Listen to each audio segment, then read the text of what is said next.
Sriva TV, a unique experience for the whole world.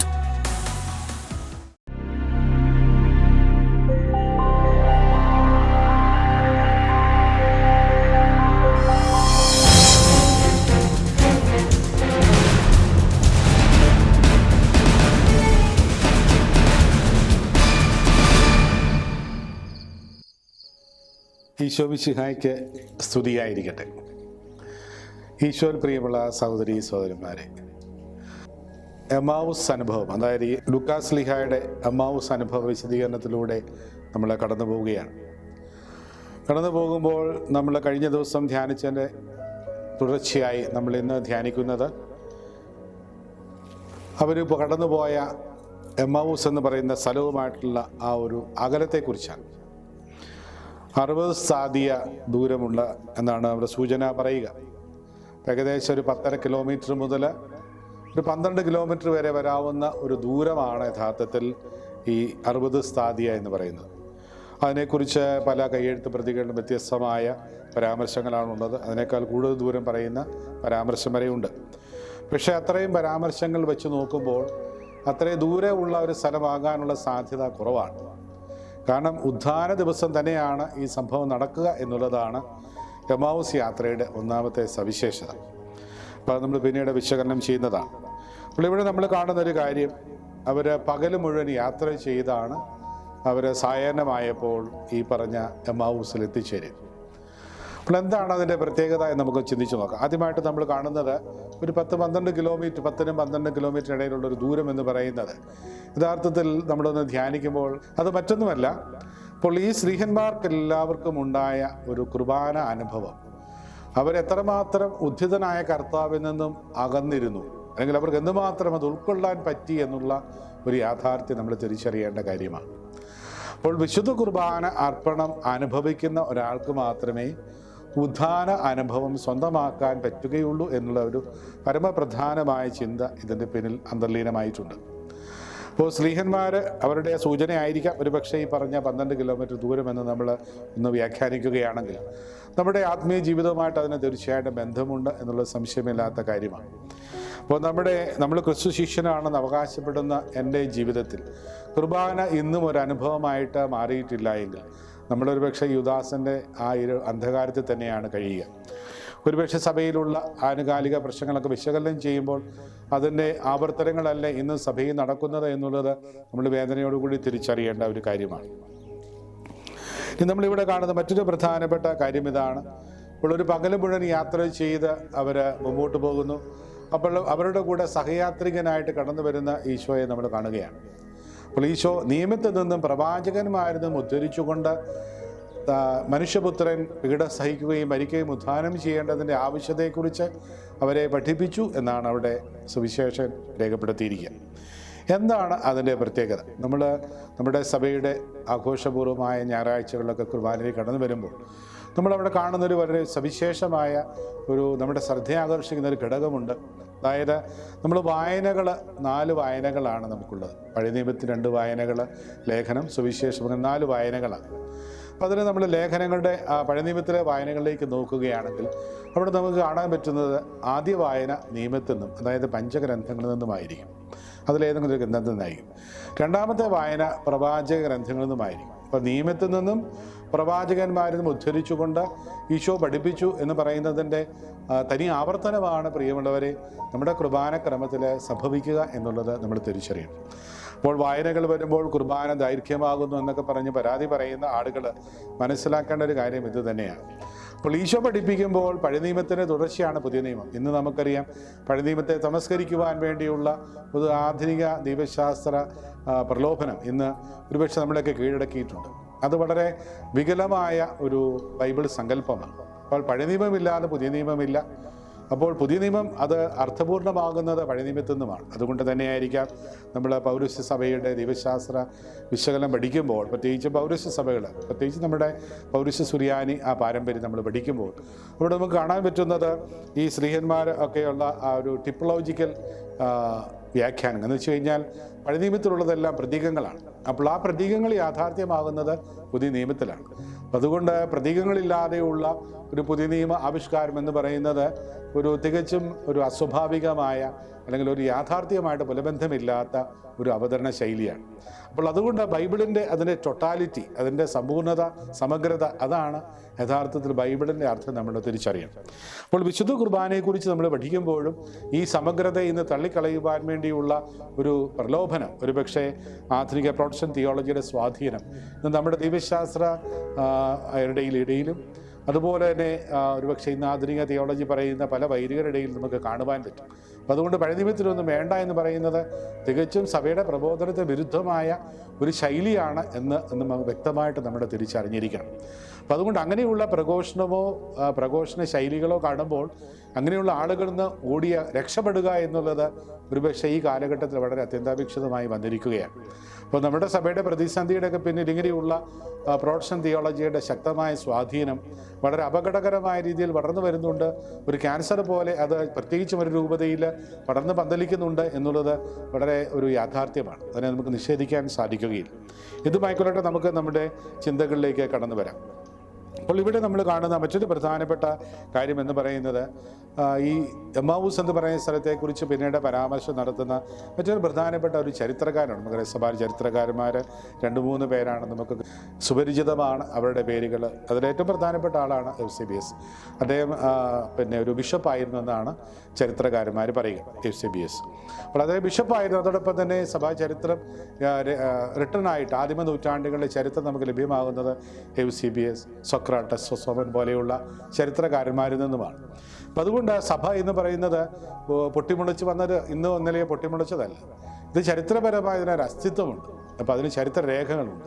അപ്പോൾ അതൊക്കെ തൃണവൽഗണിച്ചുകൊണ്ട് തമസ്കരിച്ചുകൊണ്ട് ഒരുപക്ഷെ ഈ അടുത്ത നൂറ്റാണ്ടിലൊക്കെ ഉണ്ടായ ചില ഗ്രന്ഥങ്ങളെ മാത്രം ആസ്പദമാക്കി ദൈവത്തെ നിഷേധിക്കുവാൻ, ബൈബിളിനെ നിഷേധിക്കുവാനൊക്കെ ആളുകൾ പരിശ്രമിക്കുമ്പോൾ അവരുടെ അറിവില്ലാഴിക എന്ന് മാത്രമേ നമ്മൾ അതിനെക്കുറിച്ച് പറയുവാൻ പറ്റുകയുള്ളൂ. അതുമായിക്കൊള്ളട്ടെ, നമ്മുടെ വിഷയത്തിലേക്ക് നമുക്ക് കൂടുതൽ കടന്നു വരാം. അപ്പോൾ ഈ അദ്ദേഹം എവ്സേബിയസ് 4-5 നൂറ്റാണ്ടുകളിൽ ജീവിച്ചിരുന്ന ഒരു ചരിത്രകാരനാണ്. അദ്ദേഹം ഈ പറഞ്ഞ സ്ഥലത്തിന് കൊടുക്കുന്ന ഒരു സ്ഥലനാമം എന്ന് പറയുന്നത് നിക്കാപോളിസ് എന്ന് പറയുന്ന ഒരു വാക്കാണ്. എന്ന് വെച്ച് കഴിഞ്ഞാൽ സിറ്റി ഓഫ് വിക്ടറി. അപ്പോൾ നമ്മുടെ ജീവിതത്തിൽ വിജയത്തിൻ്റെ നഗരമാണ് എമ്മാവൂസ്. പ്രിയമുള്ളവർ, ചിന്തിച്ചു നോക്കി എത്ര മനോഹരമായ ഒരു അർത്ഥതലമാണ് അതിൻ്റെ പിന്നിലുള്ളത്. അപ്പോൾ വിശുദ്ധ കുർബാന എന്ന് പറയുന്നത് കുർബാന അർപ്പണത്തിലൂടെ നമ്മളൊക്കെ ഈ സിറ്റി ഓഫ് വിക്ടറിയിലേക്കാണ് യാത്ര ചെയ്യുന്നത്. അപ്പോൾ മഹത്വത്തിലേക്കാണ് നമ്മൾ കടന്നു വരുന്നത്. നമ്മൾ ചിന്തിച്ച് നോക്കി, ഈ ഭിത്തിയെ നോക്കിയുള്ള കുർബാന എന്നൊക്കെ പറഞ്ഞ് അവഹേളിക്കുമ്പോൾ പ്രിയമുള്ള സഹോദരീ സഹോദരന്മാരെ, അവരുടെ ബൈബിളിനെ കുറിച്ചുള്ള ജ്ഞാനമില്ലാഴിക തീർച്ചയായിട്ടും നമ്മൾ വളരെ ഗൗരവമായിട്ട് തന്നെ കാണേണ്ട കാര്യമാണ്. അപ്പോൾ ഇത്രമാത്രം നമസ്കരിക്കാൻ എങ്ങനെ അവർക്ക് സാധിക്കുക എന്നുള്ളത് പലപ്പോഴും എനിക്ക് ചിന്തിച്ചിട്ടൊരു എത്തും പിടിയും കിട്ടാത്ത ഒരു പ്രഹേളിക തന്നെയാണ്. ഇതുമായിക്കൊള്ളട്ടെ, നമുക്കിവിടേക്ക് മാത്രം തിരിച്ചു വരാം. ഇപ്പോൾ ഒരു ക്രൈസ്തവനെ സംബന്ധിച്ചിടത്തോളം അവൻ്റെ ജീവിതത്തിൽ ഈ ഒരു നിക്കാപോളിസിലേക്കുള്ള, അല്ലെങ്കിൽ ഈ എമ്മാവൂസ് എന്ന് പറയുന്നത് സിറ്റി ഓഫ് വിക്ടറിയിലേക്കുള്ള യാത്രയാണ്. അപ്പോൾ അത് പിന്നീടുണ്ടായ ഒരു സ്ഥലനാമമാണ് ചരിത്രപരമായിട്ട് നമ്മൾ പഠിക്കുമ്പോൾ. അപ്പോൾ ഇവിടെ നമ്മൾ മനസ്സിലാക്കേണ്ട കാര്യം ഇതാണ്: വിശുദ്ധ കുർബാനയിലൂടെ നമ്മളൊക്കെയും യഥാർത്ഥത്തിൽ മഹത്വത്തിലേക്കാണ് കടന്നു വരിക. നമുക്കറിയാം, പ്രത്യേകിച്ചും ഇപ്പോഴത്തെ പാപ്പ ഫ്രാൻസിസ് പാപ്പ പറയുന്ന ഒരു കാര്യമുണ്ട്. ആധുനിക ക്രൈസ്തവരെ കുറിച്ച് പറയുമ്പോൾ അദ്ദേഹം പറയുന്നതാണ്, നമ്മളൊക്കെ ദുഃഖവെള്ളിയുടെ മക്കളാണ്. പക്ഷെ അദ്ദേഹം എടുത്തു പറയുന്ന ഒരു കാര്യമുണ്ട്, നമ്മളൊക്കെ ഉത്ഥാനത്തിൻ്റെ അല്ലെങ്കിൽ സൺഡേ, റിസറക്ഷൻ ഡേയുടെ മക്കളായിട്ട് മാറണമെന്ന് മാർപ്പാപ്പ പറയുന്നുണ്ട്. അത് വളരെ ഒരു അർത്ഥവത്തായൊരു പ്രതിപാദനമായിട്ടാണ് ഞാൻ മനസ്സിലാക്കുക. അപ്പോൾ തീർച്ചയായിട്ടും അത് നമ്മുടെ ജീവിതത്തിൽ ഒത്തിരി പ്രധാനപ്പെട്ട ഒരു ചിന്തയാണ്. നമ്മൾ ചിന്തിച്ചു നോക്കി, നമ്മുടെ ചുറ്റുമുള്ള നമ്മുടെ ആളുകളിലേക്കൊക്കെ നോക്കുകയാണെങ്കിൽ എല്ലാവരും മ്ലാനവദനരാണ്. അപ്പോൾ ഈ സ്ത്രീഹന്മാരെ കുറിച്ച് പറയുന്ന ഒരു കാര്യം ഇതാണ്: അവർ മ്ലാനവദനരായിരുന്നു. എന്താണ് അതിൻ്റെ കാരണം? എന്താ പറയുക, നമ്മളിന്ന് കണ്ടുമുട്ടുന്ന ആധുനിക മനഃശാസ്ത്രമൊക്കെ പറയുന്ന അനുസരിച്ച് നമ്മൾ കണ്ടുമുട്ടുന്ന 5 പേരിൽ 3 പേരെങ്കിലും ഡിപ്രഷന് അല്ലെങ്കിൽ വിഷാദ രോഗത്തിന് മരുന്നെടുക്കുന്നവരാണെന്നാണ് പറയുക. അത് വിദേശ രാജ്യങ്ങളിലെ സർവേയാണ്. എന്തുമായിക്കോട്ടെ, നമ്മുടെ അവിടെ അത്രയും ഉണ്ടോ എന്ന് എനിക്കറിയാൻ പാടില്ല. ഉണ്ടാകാം, ഇല്ലായിരിക്കാം, എന്തുമായിക്കോട്ടെ.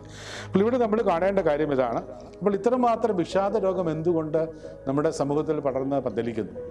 അപ്പം അതിൻ്റെ ഒരു കാരണം എന്ന് പറയുന്നത്, നമ്മൾ ഈ ഉത്ഥാനത്തിൻ്റെ അനുഭവത്തിലേക്ക്, അതായത് റിസറക്ഷൻ എക്സ്പീരിയൻസ്, ഈ റിസറക്ഷൻ എക്സ്പീരിയൻസിലേക്ക് നമ്മൾ എത്തിയില്ല എങ്കിൽ അതിനർത്ഥം ഇതാണ്: നമുക്കിന്ന് കുർബാന ഒരു അനുഭവമായിട്ട് മാറിയിട്ടില്ല. അപ്പോൾ കുർബാന അനുഭവമായി മാറുന്ന ഏതൊരു വ്യക്തിക്കും ഈ ഒരു ഉത്ഥാനത്തിൻ്റെ അനുഭവം സ്വന്തമായിട്ടുണ്ട് എന്നുള്ളത് നമ്മൾ തിരിച്ചറിയേണ്ട കാര്യമാണ്. ഇതാണ് നമ്മൾ അതിൻ്റെ അന്തർലീനമായിരിക്കുന്ന മറ്റൊരു പ്രധാനപ്പെട്ട ചിന്ത. അപ്പോൾ ഇനി നമ്മൾ അതുമായിട്ട് ബന്ധപ്പെട്ട് നമ്മൾ പുറകോട്ടൊന്ന് പോകുമ്പോൾ നമ്മൾ കാണുന്ന ഒരു കാര്യമുണ്ട്. ഈ പറഞ്ഞ ഈ വിശുദ്ധ കുർബാനയുടെ അർപ്പണവുമായി ബന്ധപ്പെട്ട് നമ്മൾ കാണുന്ന ഒരു പ്രധാനപ്പെട്ട മറ്റൊരു പരാമർശം എന്ന് പറയുന്നത്, ജീവിത വിജയം നേടുവാൻ വേണ്ടി നമ്മൾ കുർബാനയാണ് ഏക പോംവഴി എന്ന് നമ്മൾ തിരിച്ചറിയാം. അപ്പോൾ നമ്മൾ ചിന്തിച്ചു നോക്കി, എന്തുമാത്രം ആളുകൾ, പ്രത്യേകിച്ചും നമ്മുടെ സഭയുടെ വലിയൊരു പാരമ്പര്യം, പ്രത്യേകിച്ചും ഭാരതത്തിൽ, പ്രത്യേകിച്ചും കേരളത്തിൽ, നസ്രാണി കത്തോലിക്കരുടെ ഇടയിൽ പ്രത്യേകിച്ചും. ഇപ്പം ഞാൻ കണ്ട ഒരു വലിയൊരു അത്ഭുതം എന്ന് പറയുന്നത്, സഭകളിലും കത്തോലിക്ക സഭയിൽ 3 സഭകളിലും 3 റീത്തുകളിലും നമ്മൾ കാണുന്ന ഒരു കുർബാനയോടുള്ള ഒരു അദമ്യമായ ദാഹം നമ്മുടെ വിശ്വാസികൾക്കുണ്ട്. അത് വളരെ ഒരു പ്രധാനപ്പെട്ട കാര്യമാണ്. പ്രിയമുള്ളവരെ, നമ്മൾ ചിന്തിച്ചു നോക്കുക, ഇത്രമാത്രം തീവ്രമായ ഒരു വിശുദ്ധ കുർബാന അനുഭവം. അതുകൊണ്ടൊക്കെ ആയിരിക്കാം നമ്മൾ ഇന്ന് കാണുന്ന ഈ ക്രൈസിസിനൊക്കെ പിന്നിൽ ഇത്രയധികം ഊർജം. പക്ഷേ ആ ഊർജം പാഴായ ഊർജമാണ്, ലക്ഷ്യം തെറ്റിയ പട്ടമാണ് എന്ന് നമ്മൾ തിരിച്ചറിയണം. അപ്പോൾ യഥാർത്ഥ ലക്ഷ്യത്തിലേക്ക് നമ്മൾ അടുക്കുകയാണെങ്കിൽ പരിശുദ്ധാത്മാവിൻ്റെ നിറവിൽ മാർപ്പാപ്പായോട് ചേർന്ന് നിന്നുകൊണ്ട്, സഭയുടെ സെനഡിനോട് ചേർന്ന് നിന്നുകൊണ്ട് തീർച്ചയായിട്ടും നമുക്കൊക്കെയും കുർബാന അർപ്പിക്കുവാൻ പറ്റണം. അപ്പോൾ ഇങ്ങനെ അർപ്പിക്കാൻ പറ്റാതെ പോകുന്നുണ്ടെങ്കിൽ അത് നിഷേധിക്കപ്പെടുന്ന ആളുകളുടെ ഭാഗത്തുനിന്ന് ചിന്തിക്കുമ്പോൾ തീർച്ചയായിട്ടും അവർ നീതി നിഷേധിക്കപ്പെടുന്ന വലിയൊരു ജനസമൂഹം നമ്മുടെ കേരളത്തിലെ ഒരു രൂപതയിൽ ഉണ്ട് എന്ന് പ്രത്യേകമായിട്ട് പറയേണ്ടി വരുന്നതിൽ ഞാൻ ഖേദിക്കുകയാണ്. ഇങ്ങനെ പറയാൻ നിർവാഹമില്ല. അപ്പോൾ ഈ നീതി നിഷേധം എന്ന് പറയുന്നത് ദൈവ തിരുമുമ്പാകെ നമ്മൾ കണക്ക് കൊടുക്കേണ്ട ഒരു പ്രധാനപ്പെട്ട ഉത്തരവാദിത്തമാണ് എന്ന് നമ്മൾ തിരിച്ചറിയും. അപ്പം അതുകൊണ്ട് നിന്ന് ഒഴിവാകാൻ ഇതിന് നേതൃത്വം കൊടുക്കുന്ന വൈദികർക്കോ ആത്മായർക്കോ ആർക്കും സാധിക്കില്ല എന്നുള്ള കാര്യം കൂടെ പേർത്തും പറയുവാൻ ഞാൻ ആഗ്രഹിക്കുകയാണ്. ഇനി നമ്മൾ അതിൻ്റെ വിശദാംശങ്ങളിലേക്ക് ഒന്ന് പോകുമ്പോൾ, പോപ്പ് ബെനഡിക്റ്റ് പാപ്പ ജീസസ് ഓഫ് നാസറത്ത് എന്നുള്ള ഗ്രന്ഥത്തിൽ വളരെ മനോഹരമായിട്ട് റിസറക്ഷൻ അനുഭവങ്ങളെക്കുറിച്ച് പ്രതിപാദിക്കുന്നുണ്ട്. അതിൽ നമ്മൾ കാണുന്ന ഒരു പ്രധാനപ്പെട്ട ചിന്ത എന്ന് പറയുന്നത്, അദ്ദേഹം 2 രീതിയിലുള്ള പരാമർശങ്ങളെക്കുറിച്ച് പറയുന്നുണ്ട്. ഒന്ന് വിശ്വാസ പ്രഘോഷണപരമായ, അതായത് കൺഫെഷണൽ ട്രഡീഷൻ, മറ്റൊന്നത് നെറേറ്റീവ് ട്രഡീഷനാണ്, അവരുടെ വിവരണാത്മകമായ പാരമ്പര്യം. അപ്പോൾ ഈ 2 പാരമ്പര്യങ്ങളെക്കുറിച്ച് മാർപ്പാപ്പ അവിടെ പറഞ്ഞു വെക്കുന്നുണ്ട്. ഒരു പ്രധാനപ്പെട്ട കാര്യം വിവരണാത്മകമായ വിശകലനം, അതിൻ്റെ അകത്ത് പെടുന്നതാണ് ഈ ലൂക്കായുടെ സുവിശേഷത്തിലെ ഈ സംഭവം എന്നുള്ളത് നമ്മൾ പ്രത്യേകം കാണും. അതായത് 23 വാക്യങ്ങളിൽ വളരെ വിശദമായിട്ട് അതിൻ്റെ ഓരോ മൈന്യൂട്ട് ഡീറ്റെയിലും വളരെ മനോഹരമായിട്ട് പ്രതിപാദിക്കുന്ന ഒരു റിസറക്ഷണൽ എക്സ്പീരിയൻസ് ആണ് യഥാർത്ഥത്തിൽ എമ്മാവൂസ് അനുഭവം. അതുകൊണ്ട് തന്നെയാണ് നമ്മളത് വളരെ വിശദമായിട്ടുള്ള പഠനത്തിന് വേണ്ടി തിരഞ്ഞെടുത്തത്. അപ്പോൾ ഏകദേശം 24 ടോക്കുകൾ തന്നെ ഇതിൻ്റെ ഓരോ ക്ലോസുകളെ ആസ്പദമാക്കി നമ്മൾ വരുന്ന ആളുകളുടെ വിശകലനം ചെയ്യുന്നു. അപ്പോൾ എത്രമാത്രം അർത്ഥപൂർണമാണ് എമ്മാവൂസ് അനുഭവം, എത്രമാത്രം ബൈബിളിൻ്റെ സാരസംഗ്രഹമാണ് അതിൽ ഉൾക്കൊള്ളുന്നത് എന്നൊക്കെ നമുക്ക് കാണുവാൻ പറ്റും. അതായത് പകൽ മുഴുവൻ ഈശോയുടെ കൂടെ യാത്ര ചെയ്തു പോയ ആ ശിഷ്യന്മാർ ബുദ്ധനാനുഭവം സ്വന്തമാക്കിയതിന് ശേഷം അവർ ശിഷ്യന്മാരുടെ അടുത്തേക്ക് ഒരു ഓട്ടം ഓടുന്നുണ്ട് രാത്രിയിൽ. അപ്പോൾ ഈ കുർബാന ഈശോ അർപ്പിച്ചു. അപ്പോൾ ഈ കുർബാന അർപ്പിച്ച് അപ്പം മുറിച്ചപ്പോഴാണ് അവരുടെ കണ്ണുകൾ തുറന്നത്. അപ്പോൾ കണ്ണ് തുറന്ന് ആ നിമിഷം തന്നെ ശിഷ്യന്മാർ രാത്രിയിൽ തന്നെ തങ്ങളുടെ ശിഷ്യന്മാരുടെ അടുത്തേക്ക് ഓടുകയാണ്, പത്രോസിൻ്റെ അടുത്തേക്ക് മറ്റും. അപ്പോൾ ആ ഓട്ടത്തിന് നമ്മൾ കാണുന്നൊരു പ്രത്യേകത എന്ന് പറയുന്നത്, ഒരു പകൽ കൊണ്ട് താണ്ടിയ ദൂരം ഏതാനും മണിക്കൂറുകൾ കൊണ്ട് താണ്ടുവാൻ അവർക്ക് സാധിച്ചു എന്നുള്ളത് പ്രിയമുള്ളവരെ വിശുദ്ധ കുർബാനയുടെ ഒരു അത്ഭുതമായിട്ട് നമ്മൾ കാണാം.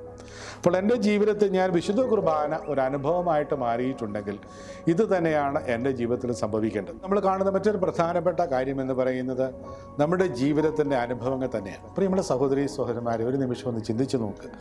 പലപ്പോഴും നമ്മുടെ ജീവിതത്തിൽ നമുക്ക് എങ്ങനെയൊരു പ്രതിസന്ധി തരണം ചെയ്യാൻ പറ്റും, എന്നെ കൊണ്ടാവുമോ? ഒരുപക്ഷെ നമ്മുടെ കയ്യിൽ ഉത്തരമില്ല, ഈ പ്രശ്നത്തിൻ്റെ പരിഹാരം നമ്മുടെ കയ്യിലില്ല. അങ്ങനെ ഉഴറുന്ന ധാരാളം ആളുകളെ നമ്മുടെ ജീവിതത്തിൽ കണ്ടുമുട്ടാറുണ്ട്. പക്ഷേ ഈ കുർബാനയിലേക്ക് അഭയം ഗമിക്കുന്ന എല്ലാ ആളുകളുടെയും ജീവിതത്തിൽ നമ്മൾ കാണുന്നത്, അവർ ഈ അത്ഭുതകരമായ വിശുദ്ധ കുർബാനയുടെ അനുഭവം സ്വന്തമാക്കിയ ആളുകളുടെ ജീവിതത്തിൽ പലപ്പോഴും അവർ പറയുന്നത് ഞാൻ കേട്ടിട്ടുണ്ട്. അതായത് എങ്ങനെയാ പ്രതിസന്ധി കടന്നു, അല്ലെങ്കിൽ എങ്ങനെയാ ഒരു അവസ്ഥ കടന്നു പോകാൻ പറ്റി, ഇന്ന് പുറകോട്ട് ചിന്തിക്കുമ്പോൾ എനിക്ക് വിശ്വസിക്കാൻ പോലും പറ്റുന്നില്ല ഞാനത് എങ്ങനെ തരണം ചെയ്തുവെന്ന്. പ്രിയമുള്ള സഹോദരന്മാരെ, ഇതുതന്നെയാണ് നമ്മുടെ ജീവിതത്തിൻ്റെ പ്രതിസന്ധികളെ തരണം ചെയ്യുവാനുള്ള കുറുക്കുവഴിയായ വിശുദ്ധ കുർബാനയുടെ അനുഭവം, എമ്മാവൂസ് അനുഭവം നമ്മെ പഠിപ്പിക്കുന്നു. അപ്പോൾ അവിടെ നമ്മൾ ഭയചകിതരാകേണ്ട ആവശ്യമില്ല. ജീവിതത്തിൻ്റെ ഏതെല്ലാം തകർച്ചകളോ പരാജയങ്ങളോ വേദനകളോ എന്തെല്ലാം ഉണ്ടായാലും ഒരു സത്യം നമ്മൾ തിരിച്ചറിയണം: വിശുദ്ധ കുർബാനയിൽ അഭയം പ്രാപിക്കുക. വിശുദ്ധ കുർബാനയെ അഭയം പ്രാപിക്കുന്ന ഒരുവനും അനായാസം തരണം ചെയ്യുവാനുള്ള അഭിഷേകം അവർക്ക് ലഭിക്കും. അപ്പം അതുതന്നെയാണ് ഈ ഒരു സൂചന ശ്രീഹന്മാരുടെ ജീവിതം നമ്മുടെ മുമ്പിൽ വരച്ചു കാട്ടുക. അതുകൊണ്ട് പ്രിയമുള്ള സഹോദരന്മാരെ, നമ്മുടെ ജീവിതത്തിൻ്റെ പ്രതിസന്ധികളിൽ ഉത്തരമില്ലാത്ത പ്രഹേളികളുടെ മുമ്പിൽ നമ്മൾ സ്തബ്ധരായി നിൽക്കുമ്പോൾ നമ്മൾ ഇനിയും നിരാശരാവേണ്ട ആവശ്യമില്ല. അപ്പോൾ നേരത്തെ സൂചിപ്പിച്ചതുപോലെ മ്ലാനവദനരായി കഴിയേണ്ടവരല്ല ഒരു ക്രിസ്ത്യാനി. അപ്പോൾ അതിനെക്കുറിച്ച് നമ്മൾ പിന്നീട് ധ്യാനിക്കുന്നുണ്ട്. അപ്പോൾ അതുകൊണ്ട് പ്രസന്നവദനരായിരിക്കുക എന്നുള്ളത് നമ്മുടെ കുർബാനയിൽ 2-3 പ്രാവശ്യം എടുത്തു പറയുന്ന ഒരു പദപ്രയോഗമാണ്. അതിനെക്കുറിച്ച് നമ്മൾ പിന്നീട് ധ്യാനിക്കുന്നതാണ്. അപ്പോൾ ഈ ഒരു ചിന്ത മാത്രം നമ്മുടെ മനസ്സിലേക്ക് കൊണ്ടുവരിക. പ്രിയമുള്ള സഹോദര സഹോദരി, നിൻ്റെ ജീവിതത്തിൻ്റെ പ്രതിസന്ധികൾ, നിൻ്റെ തകർച്ചകൾ, നിൻ്റെ പരാജയങ്ങൾ, നിനക്ക് ഉത്തരമില്ലാതെ നിൽക്കുന്ന നിൻ്റെ പ്രതിസന്ധികളുടെ മുമ്പിൽ പതറാതെ, ചഞ്ചലചിത്തനാകാതെ നീ സധൈര്യം മുൻപോട്ട് പോവുക. വിശുദ്ധ കുർബാന നിൻ്റെ അനുഭവത്തിൻ്റെ ഭാഗമായി മാറിയിട്ടുണ്ടെങ്കിൽ നിനക്ക് ഇവയെല്ലാം നിഷ്പ്രയാസം തരണം ചെയ്യുവാൻ പറ്റും. അപ്പോൾ നമ്മുടെ ജീവിതത്തിൽ ആടിയുലയുന്ന കപ്പലിലായിരിക്കാം നമ്മുടെ ജീവിതം. പക്ഷേ ആടിയുലയാതെ തീരെ തണയുവാൻ നമ്മളെ സഹായിക്കുന്നവൻ നമ്മുടെ കൂടെയുണ്ട്, വിശുദ്ധ കുർബാനയായി നമ്മുടെ കൂടെയുണ്ട് എന്നുള്ള ആ ബോധ്യത്തിലേക്ക് നമുക്ക് കടന്നു വരാം.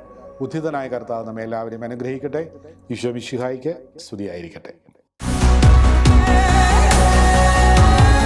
Mars Sliva TV, a unique experience for the whole world.